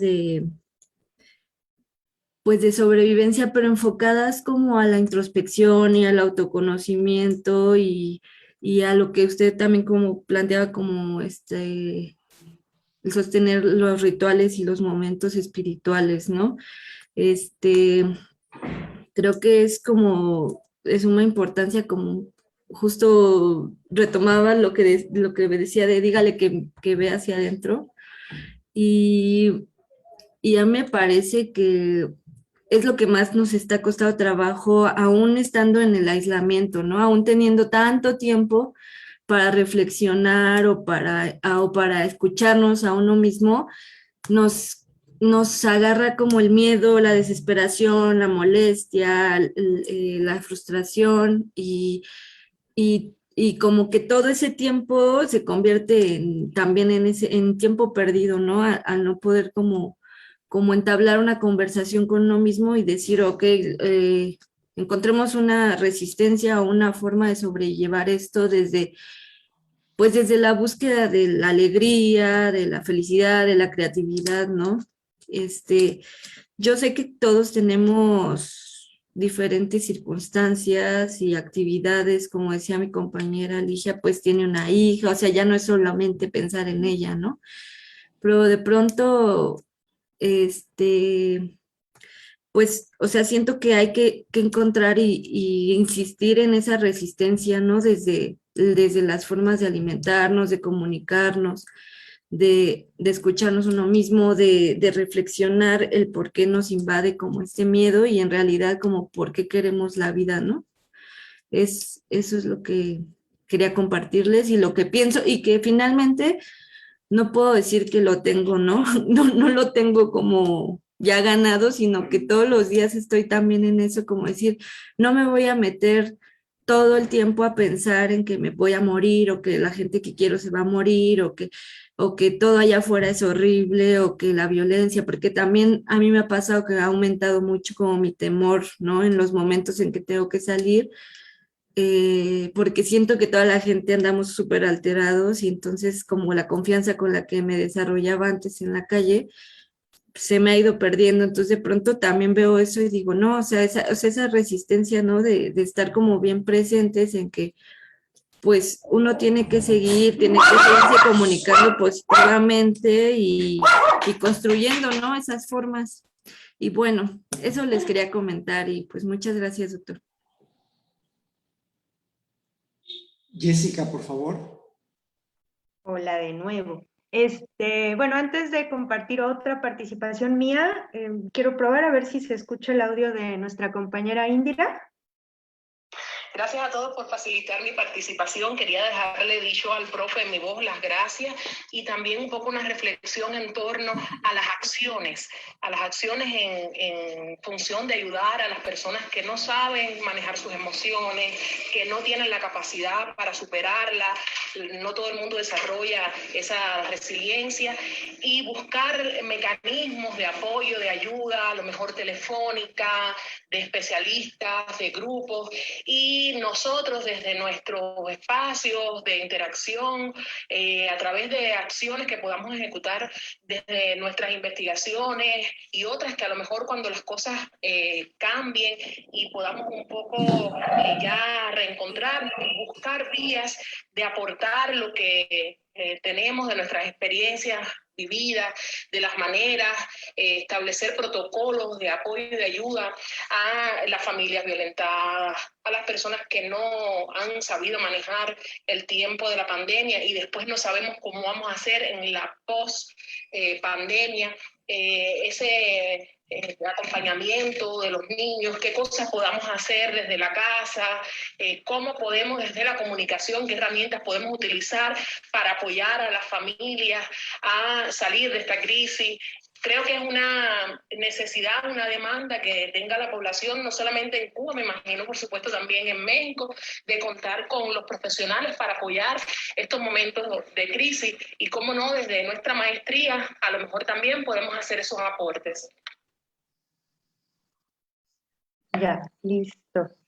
Gracias. Bueno, gracias, Indira. Y bueno, a propósito, ¿no? Que justo de repente es buscar la manera, ahora los que estamos en confinamiento, que tenemos medianamente condiciones para conectarnos, ¿no? Desde la virtualidad, pues de pronto la pandemia hizo que espacios como esto, que Zoom, que es, por ejemplo, una plataforma de perfil empresarial, darle la vuelta, ¿no? O sea, buscarla como un espacio de conexión, de retroalimentación y que, porque vaya que condicionan estos cuadritos, de repente las comunicaciones, el rapport y todos los vínculos que podemos establecer, ha sido un buscarle maneras, ¿no? Pero pues igual, eso es desde los espacios donde hubo posibilidad de conectarse, ¿no? Donde está una brecha tecnológica, está una brecha económica, pues eso creo que se ha quedado relegado, ¿no? De pronto me acuerdo que estaban algunos compañeros discutiendo, no, yo no voy a mandar a mi hijo a la escuela, ya nos acoplamos acá a casa, claro, desde ciertos privilegios, ¿no? Y de repente veo pues a unos niños en la calle, ¿no? Y digo, bueno, y estos niños, ¿qué onda, no? Que definitivamente no pudieron cursar ningún contenido cultural ni nada, ¿no? Entonces, a propósito de eso, pues yo quería pues comentar y preguntar, ¿no? Que también, si bien la pandemia ha empujado a buscar como ciertas respuestas institucionales, por ejemplo, yo creo que lo más impactante fue como una regularización a teletrabajo sobre reforma laboral, me parece, porque pues se descontroló también esto, ¿no? O sea, a mí sí también me tocó trabajar ya hasta las 11 de la noche, o sea, ya era un volteo de horarios espantoso. Entonces, bueno, la pandemia hizo que hubiera que aclarar estos instrumentos, ¿no? Como, incluso de dotar de herramientas a los trabajadores. En la ENA, pues también fue un caso con los profesores de asignatura que ganan muy poquito. Yo fui profe de asignatura en esta escuela y decíamos, oye, pues ya nada más con lo que te da una quincena, pues te gastaste todo para internet. Entonces era, y sigue siendo una demanda importante, ¿no? Que se le dote a los profesores de un apoyo económico para los insumos que implica estar en casa. Tengo compañeros que no tienen computadora y tuvieron que salir a un café internet para poder continuar las clases y buscar modos, ¿no? Entonces, bueno, ya, ahí va la pregunta que tiene que ver, pues yo pensaba en lo de la reforma laboral, pero no sé si usted ha identificado algunas políticas como de mayor permanencia que se hayan derivado justo para atender el tema como pandémico y pues a lo mejor prepararnos el camino para esa pospandemia, ¿no? Porque no me gusta decirle nueva normalidad, pero no sé si usted ha identificado otras, ¿no?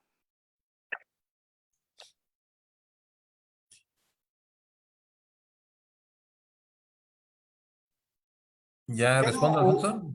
O escuchamos A Mariana a Paola, que también ya y finalmente. Paola, que se quedó. Sí. A mí me encanta escucharles, me parece importante verlas, como Entonces, cada quien le reverbera, no solo la pandemia, sino lo que estamos Claro, conversando.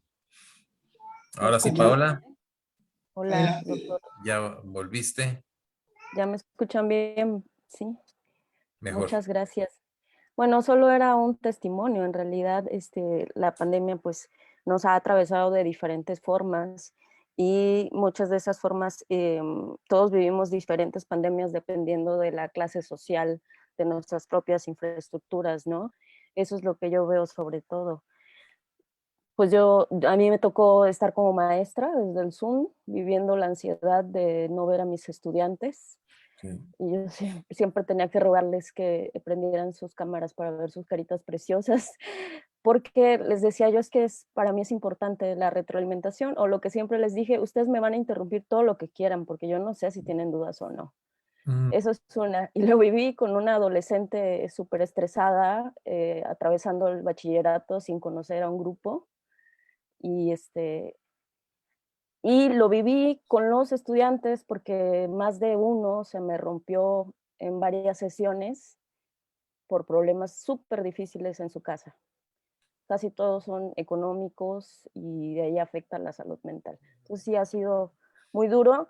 No estamos preparados todavía los maestros aquí en esta universidad para dar ese acompañamiento y no creo que todos estén tampoco con la disposición de dar el acompañamiento, ¿no?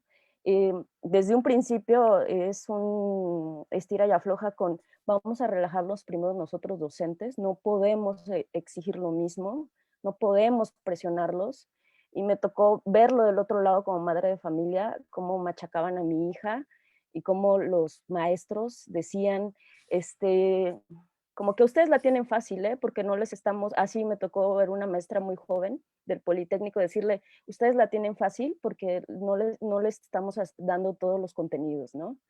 Como diciéndole, encima de todo son unos flojos, o sea, para mí era indignante escuchar esos mensajes, o sea, no puede ser que tratemos mejor a los universitarios que a los preparatorianos, ¿no? Parecía una carrera de un estrés impresentable que teníamos todos, maestros, estudiantes, ¿no? No fue un buen círculo y ojalá que haya un acompañamiento para los mismos docentes. Necesitamos sensibilizarnos como docentes, ¿no? Necesitamos, eso yo siento que falta mucho. Muchos docentes les gusta aplicar esto de vamos a pensar mal, o sea, ya no estamos para pensar mal si nos quiere mentir o nos quiere tomar el pelo el estudiante con lo que nos dice, bueno, es lo que yo he visto, ¿no? Y pues eso, me perdí gran parte de esto precisamente por una cuestión laboral que tenía yo que atender de la universidad. Entonces me hablan unos estudiantes con los cuales no voy a estar, pero están súper angustiados, están ingresando a la universidad. Y les dije, está bien, reunámonos, vamos a platicar, tranquilos, o sea, todos súper angustiados porque es su primer año en la universidad, ¿no? Y necesitan saber quién los va a acompañar, qué van a hacer, qué voy a hacer, maestra, qué cursos me van a dar, etcétera. Y lo que veo es que la angustia es el signo de la pandemia, yo creo, ¿no? Estamos llenos de incertezas y la angustia es el signo de la pandemia, la ansiedad. Ojalá que podamos crear redes comunitarias, ojalá que podamos bajarle a nuestras propias angustias para acompañar a los otros, ¿no? Y pues ojalá que podamos ejercer algunos sistemas de acompañamiento entre los docentes, o no sé si la universidad debería de tener algo así, ¿no? Los propios docentes estamos, como dicen, burn out o algo así, como quemados, ¿no? Busqué entre los servicios y de la universidad y, por ejemplo, de los servicios clínicos no hay psicólogos ni hay psiquiatras para acompañar a docentes, ¿no? Es curioso. Bueno, ya eso es todo, perdón, me he extendido demasiado. Gracias, doctor, gracias, compañeros. Gracias, doctor Alfonso. Gracias a ti, Paola.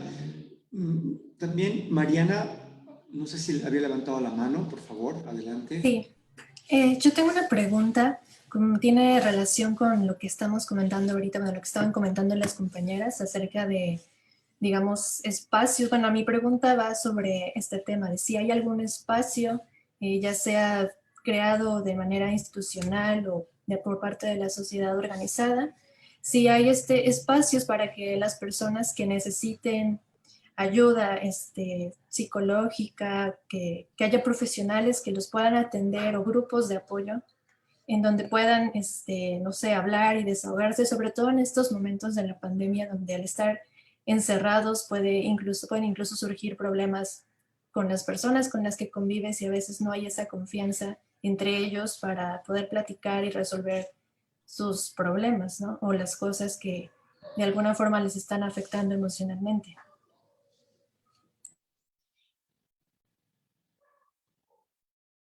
Muy bien, gracias. ¿Alguien más tiene alguna pregunta para aprovechar y que haya una respuesta. ¿Alguien más? Bueno, yo tengo un comentario, una pregunta, pero vamos a mejor darle el turno a nuestro invitado y ahora proseguimos con el diálogo. Entonces, ¿tienes algunas preguntas, doctor? Así que sí, ¿gustas? El gato está demandando atención. Hablamos de los niños y las niñas, pero también las mascotas juegan una ecuación muchas veces en sentido positivo, pero de pronto también es un encierro para las mascotas. Sí, yo quería agradecerles estas intervenciones tan personales, de cómo cada quien está viviendo esta realidad, y vemos esta variabilidad interna también en este grupo de acuerdo a nuestro género, a nuestra situación en el curso de vida, ser mamás, las que lo mencionaron. Creo que es bien importante esa parte, porque finalmente la vivencia no solo es individual, sino que reverbera con la gente con la que interactuamos más cercanamente.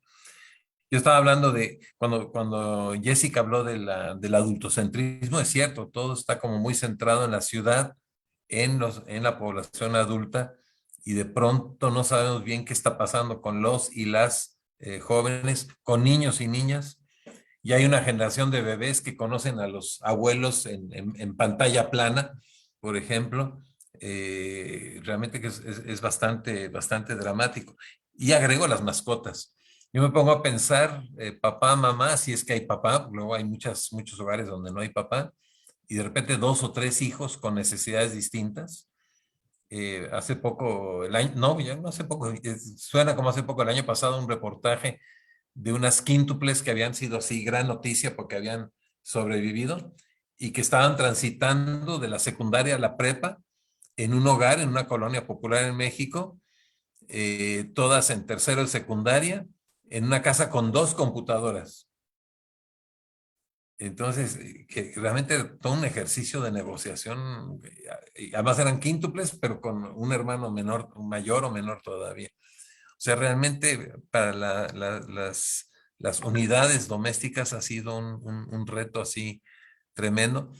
Pienso en algo que se trabaja muy poco y que ustedes y yo hemos vivido, la dinámica entre hermanos. O sea, casi siempre uno ve la dinámica y la relación con papá y mamá, pero la dinámica entre hermanos también muy complicado, con necesidades muy diferentes. Olvídense de las computadoras, quizá con solo un aparato de televisión.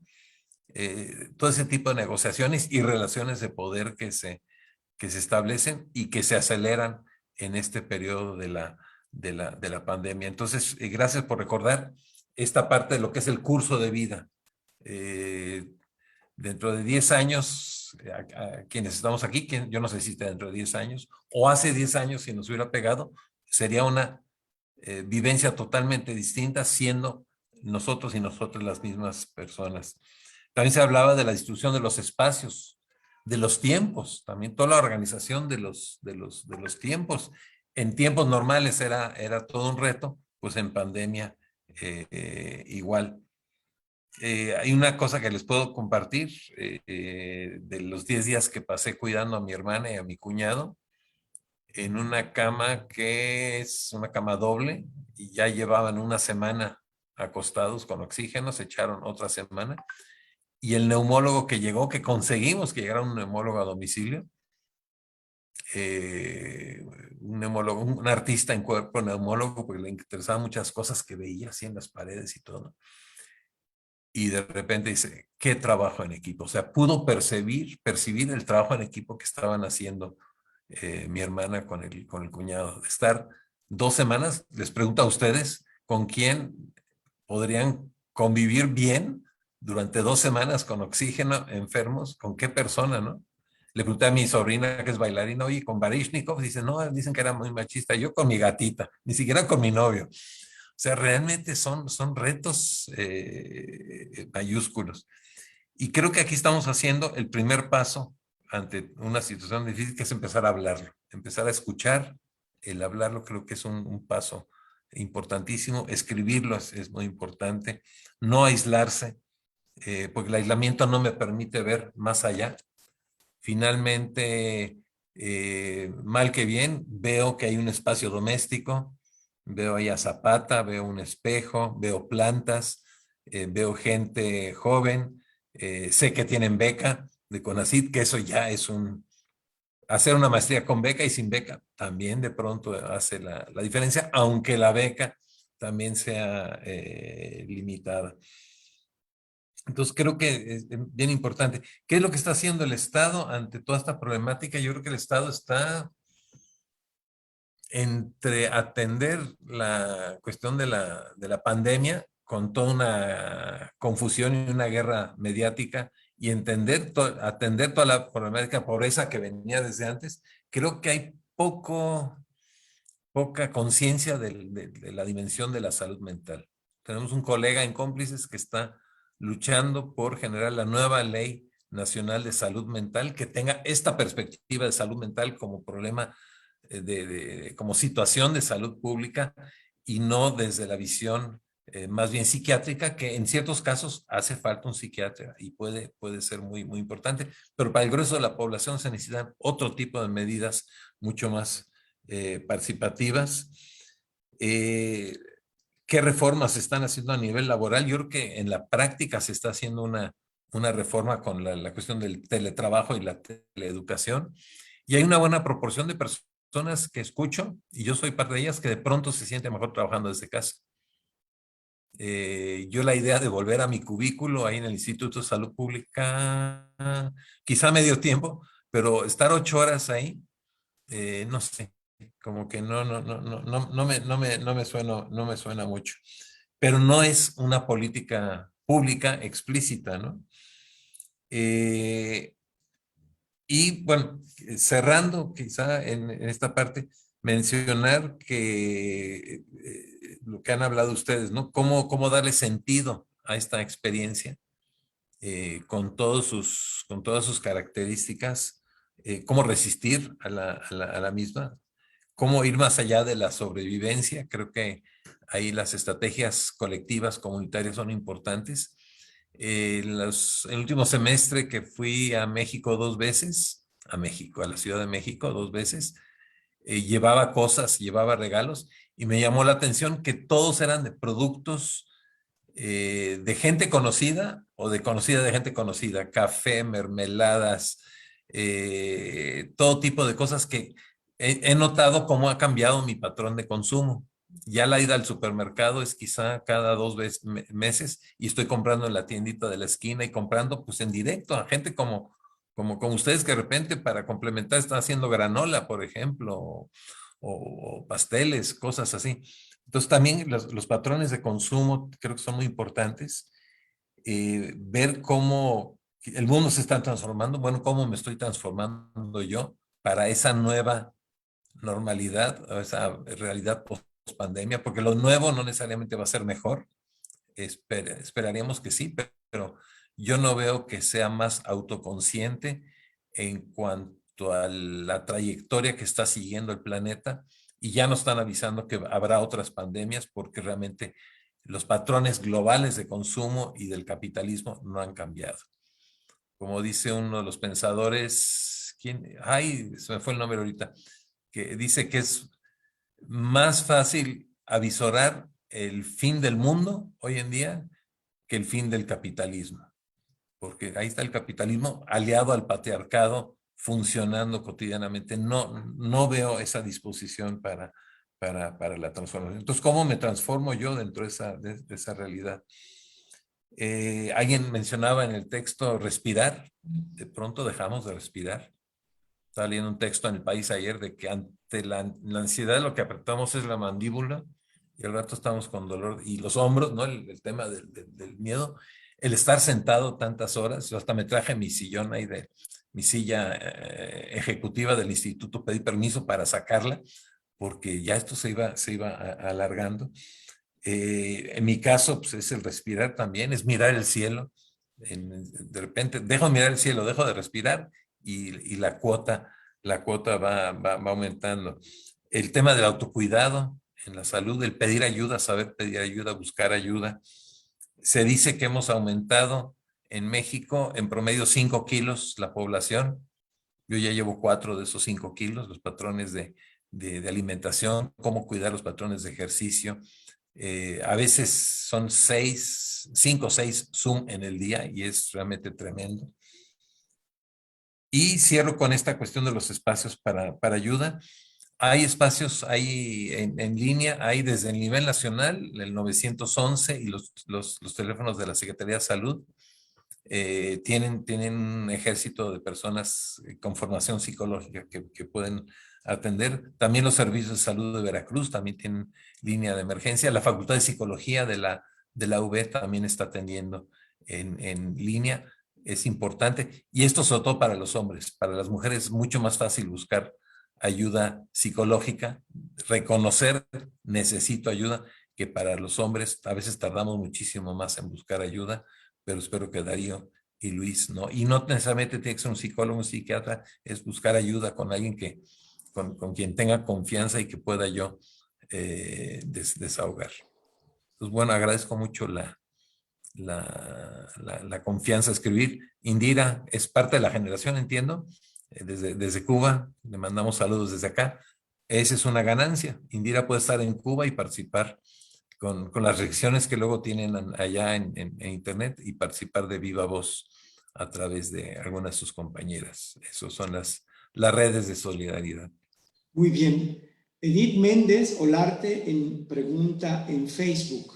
¿Podría comentar cómo se manifiesta el desgaste educativo y cuáles son sus repercusiones en la salud mental? Y antes de que se le responda, Elsie Andrade ha pedido también la palabra, así que adelante, juntamos las dos en Okay. Hola, ya, buenas tardes.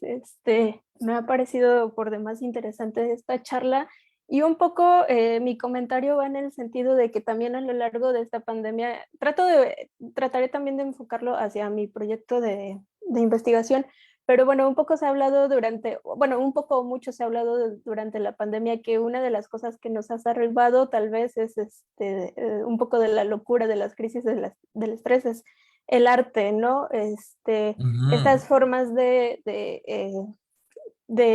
esparción que uno puede tener de creatividad, de escribir, de escuchar música, de ver películas y estas actividades que normalmente nosotros solemos hacer también de manera pues, presencial, pero también volteando un poco la moneda, uno de los sectores precisamente que fue bastante afectado fueron los artistas, ¿no? Sobre todo artistas, artistas escénicos, o sea, donde todos, infinidad de eventos fueron cancelados, conciertos, obras de teatro puestas, o sea, un montón de cosas, ¿no? Entonces, sí rescato un poco también esto, que sí, un diálogo que sí, afortunadamente logré empezar a ver, pero que todavía creo que no se profundiza mucho, es sobre la salud mental de los artistas, también cómo les ha afectado esto, ¿no? Y precisamente otra de las preguntas que yo planteo en el proyecto de investigación es cómo también a raíz de que ahora se están haciendo estas actividades vía streaming, en línea, cómo va a cambiar la relación entre el artista y el espectador, ¿no? Porque, bueno, con muchos, obviamente a nivel plática hemos abordado cómo la sensación de estar en la sala de conciertos tocando para nadie es súper diferente, como también a pesar de que estén ahí, llega a ser un poco triste, tal vez de repente estar tocando para no sabes quién, cuando te estás acostumbrado a tener una, por ejemplo, Sinfónica de Jalapa, que, o sea, tiene una audiencia recurrente, que se llega a dar un espacio de convivencia ahí bastante agradable y que ahora pues te quita todo eso, ¿no? También entonces, por parte de los artistas, cómo este cambio te afecta, que aunque estés,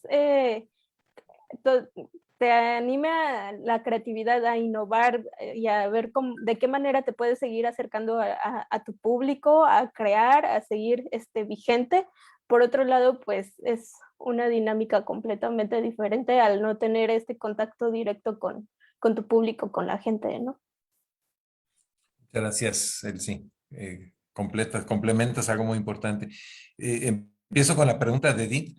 Creo que la afectación, el desgaste educativo, hay que cruzarlo con la etapa en el curso de vida en la que estamos, con la situación de clase social, la situación de ruralidad en donde el Internet de pronto es muy pobre.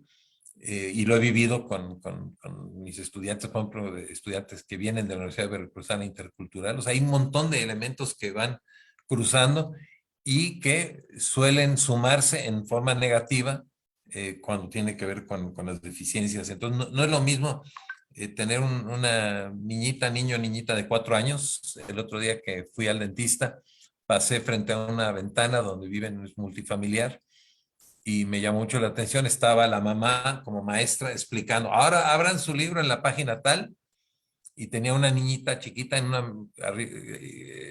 el suelo, que arriba de una caja estaba viendo Dora la Exploradora. O sea, entonces ahí el género también el papá no sé dónde estaba, no sé si había papá o no había papá.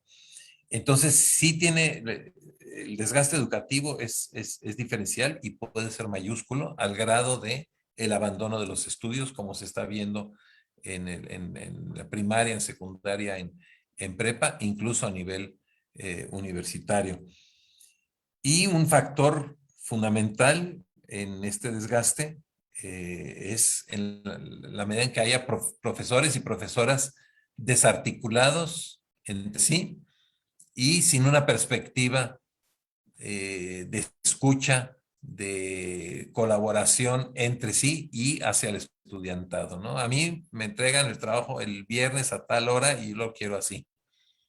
Y yo doy las 30 cuartillas de lectura y 2 horas antes la otra profesora dio las 30, sin que incluso haya algún tipo de diálogo adecuado a las condiciones en las que están nuestros y nuestras estudiantes. Entonces sí hay agotamiento, hay ansiedad por cumplir. Yo conozco familias en donde plano han sacado a los hijos de la escuela y iban a retomar en agosto y bueno, no sé si estén dispuestos a retomar en agosto.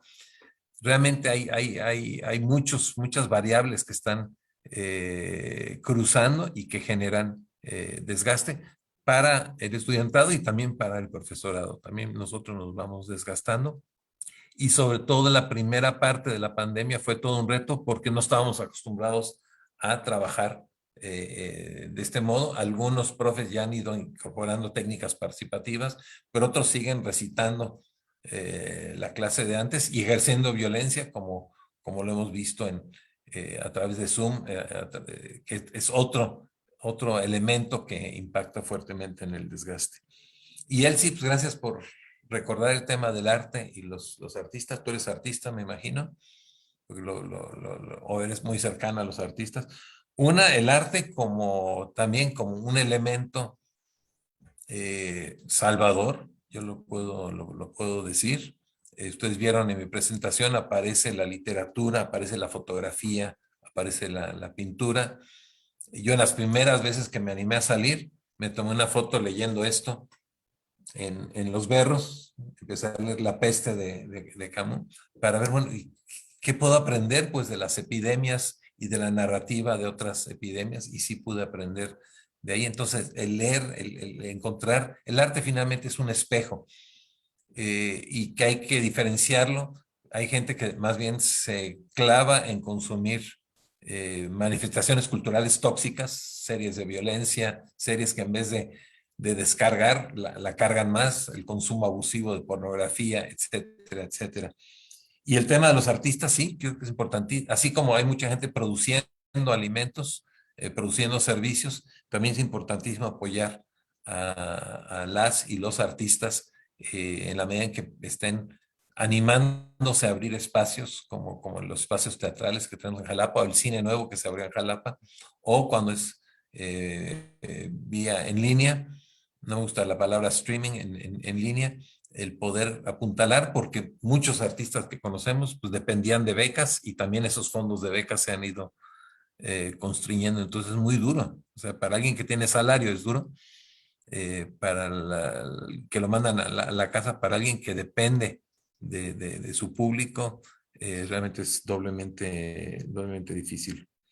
Finalmente, esta pandemia pues, funciona también como una metáfora de lo que está pasando en nuestra historia, y esperamos que podamos leerla adecuadamente, cada quien desde sus condiciones específicas. Muy bien, nos quedan 10 minutos, tenemos que ir cerrando. Yo tenía una pregunta, pero vi que Jessica había levantado la mano, así que adelante. No, segura, tenemos 10 minutos. Hay Pero tiempo. también te queremos escuchar a ti, Alfonso. Y no sé si en el Facebook hay alguna pregunta. En este momento no. Bueno, ya me transmitiste la de Sí, Edith hay Méndez, que le mando un muchos- hay saludo, por muchos cierto, a Edith Méndez. Exacto, hay muchos comentarios, muchísimos, y muchas felicitaciones, pero preguntas propiamente, al parecer ya no hay.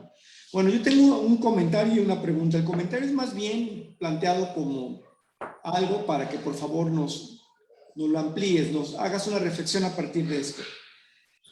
Hablaste de varios lugares, de varios países, hablaste de Chile, de los países nórdicos, en fin, de otros lugares. Y estaba pensando justamente en la cuestión de la perspectiva comparada, porque me parece que un debate que está presente en los medios de comunicación, en la agenda pública, en los grupos que tenemos de amigos, en los chats de mensajería y de redes sociales, siempre hay discusión sobre las políticas públicas que están intentando responder a lo que está pasando ahora. Y me parece que la perspectiva comparada permite ver esto de otra manera y ver cómo muchas cosas que achacamos a nuestros problemas, a nuestra idiosincrasia, a nuestra falta de infraestructura y otra serie de elementos, se reproducen también en otros lugares. Es muy interesante ver, por ejemplo, lo que ha pasado en Francia, donde hay poderosos grupos de opinión pública de varios niveles educativos que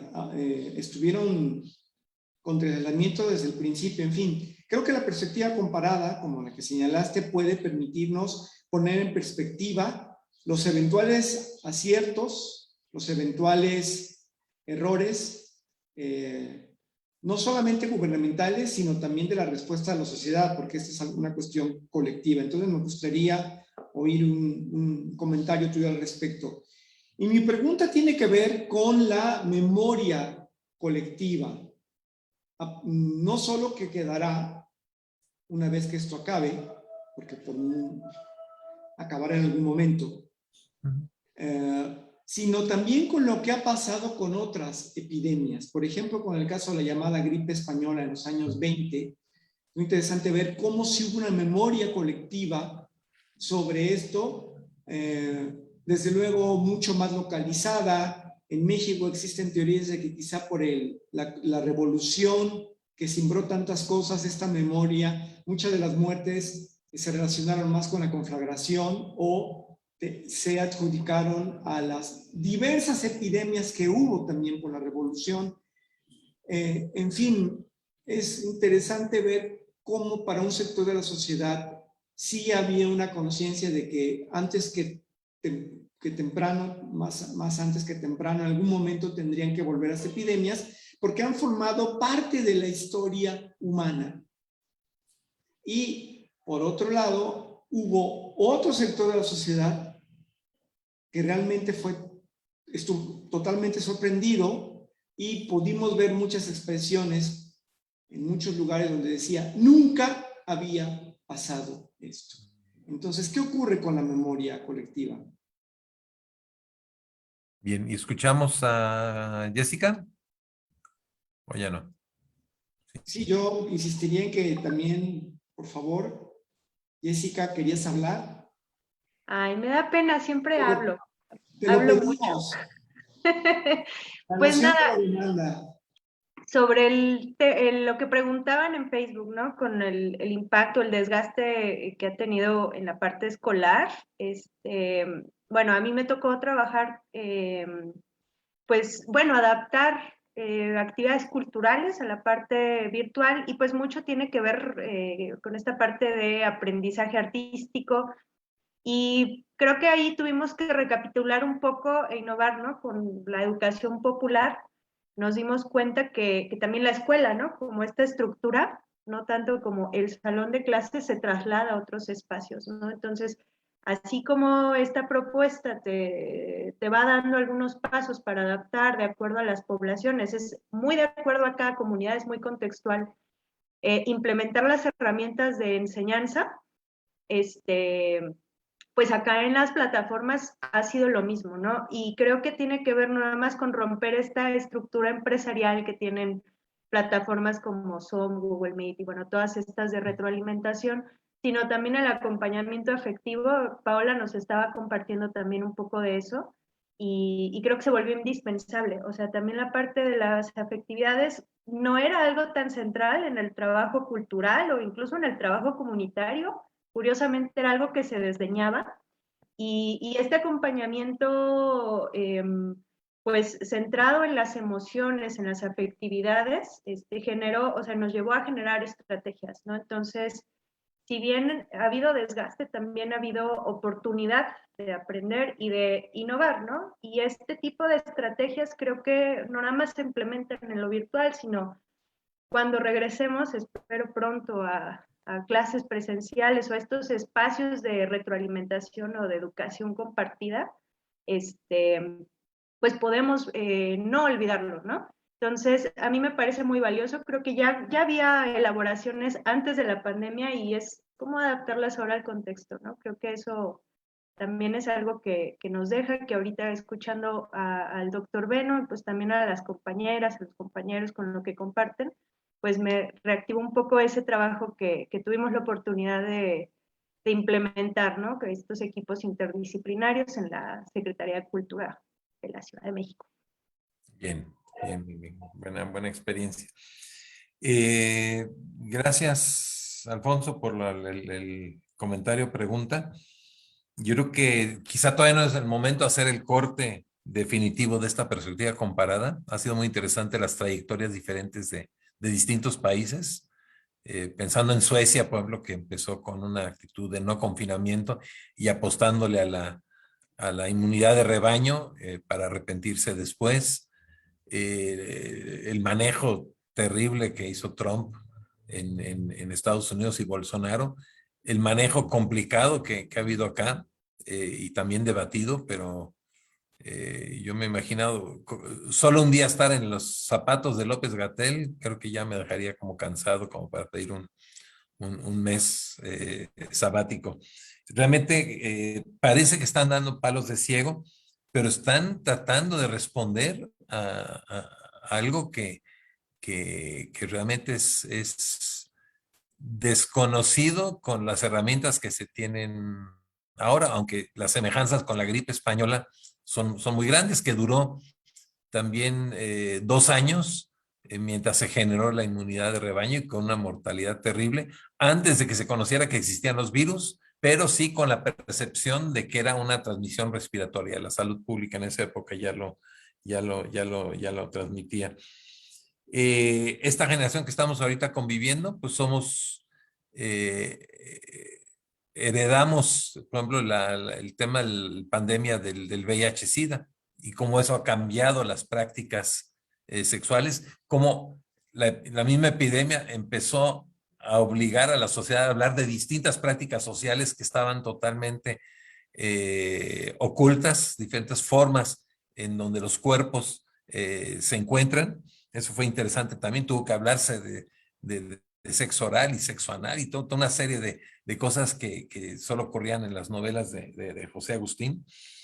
Entonces, con un cambio se van generando otras situaciones. A veces me parece un poco como lo que dicen los que cuidan bosques, de que los incendios de los bosques son inevitables ocurren de forma natural cada 8, 10 o 12 años, a diferencia de los incendios de bosques que estamos viendo todos los años en los países, como una forma de renovar el bosque. De pronto pensaría uno en algo así, pero viendo el origen de la epidemia, que hay 2 hipótesis, que salió ese virus de un laboratorio, ¿qué están haciendo con estos virus? ¿Por qué los están modificando? Versus el origen a partir de los murciélagos, por la excesiva cercanía de seres que ya no están viviendo a nivel silvestre y están cohabitando con humanos en mercados para ser vendidos, igual que el H1N1 se generó en las granjas porcinas cerca de Perote, habla de que esto es totalmente generado por el modelo de desarrollo humano que no determinamos ni ustedes ni nosotros, pero sí participamos en él en diferentes medidas que tienen que ver con la sobrepoblación, con el capitalismo, y eso es algo que implica utilizar esa memoria histórica para transformar. La gripe del 18 estaba muy ligada, o sea, estuvo muy articulada también a la Primera Guerra Mundial, por ejemplo, y parece que ayudó a parar también esa guerra porque estaba generando más muertes que la guerra misma. Entonces, cuando hablo de la epidemia como metáfora y como fuente de posible aprendizaje, creo que es importante ir construyendo ese aprendizaje a nivel personal, a nivel de nuestras redes significativas cercanas, y ustedes como profesionales de la cultura y comunicación creo que tienen un papel muy importante hacia la sociedad, independientemente del tema que hayan decidido analizar, que me parecen además muy interesantes todos. Muchísimas gracias. Con esto concluimos. De nuevo, gracias a nuestro invitado del día de hoy, el doctor Benno de Kaiser, por aceptar la invitación. Gracias a los alumnos recién ingresados a la maestría en estudios de la cultura y la comunicación. Gracias al público que ha seguido la transmisión de esto por las redes sociales. Les recuerdo que se ha grabado esta sesión y estará disponible a partir de ya mismo en nuestro sitio, en las redes sociales, el sitio del SEC y de la maestría. Y muchísimas gracias también a Alejandra Ronzón y Marcos López por el apoyo tecnológico y logístico. Siempre hay imprevistos hablando de tecnología. De hecho, como tenía tiempo que nos hacía un evento aquí en el SEC, pues las computadoras no estaban actualizadas, el programa que se está utilizando no estaba actualizado, y de hecho estamos usando la computadora personal de Alejandra Ronzón, así que muchas gracias. Y los invitamos a que sigan las actividades que tenemos preparadas para esta primera semana de la nueva generación, del nuevo curso de la maestría. De nuevo, gracias, doctor Benno. ¿Quieres comentar algo para despedir la transmisión? No, nada más felicitarles en este ingreso y espero que puedan abrazarse pronto. Quizá nos podemos tomar una foto. Lo que hicimos en la ronda de hombres en contra de las mujeres era poner las manos así como si nos estuviéramos dando las manos. ¿Alguien puede tomar la foto? Seguramente Alejandra siempre toma fotos de la sesión, así que vamos a ver, hacer todo el mundo con las manos, como si estuviéramos tocando las manos, yo de Darío y yo de Alfonso. Abre más las manos, Alfonso. Tú extiende los brazos. Como una forma simbólica de contacto. Es así, eso. Felicidades y espero que el resto de la maestría sea presencial. Eso esperamos todos. Reiniciar los conciertos, como decía el Septién. Eso. El SEC. Tenemos un ciclo de música de cámara que un día se va a reanudar. Eso. Bueno, muchas gracias. Gracias, Alfonso. Gracias, compañeras y compañeros. A todas, a todos y hasta la próxima.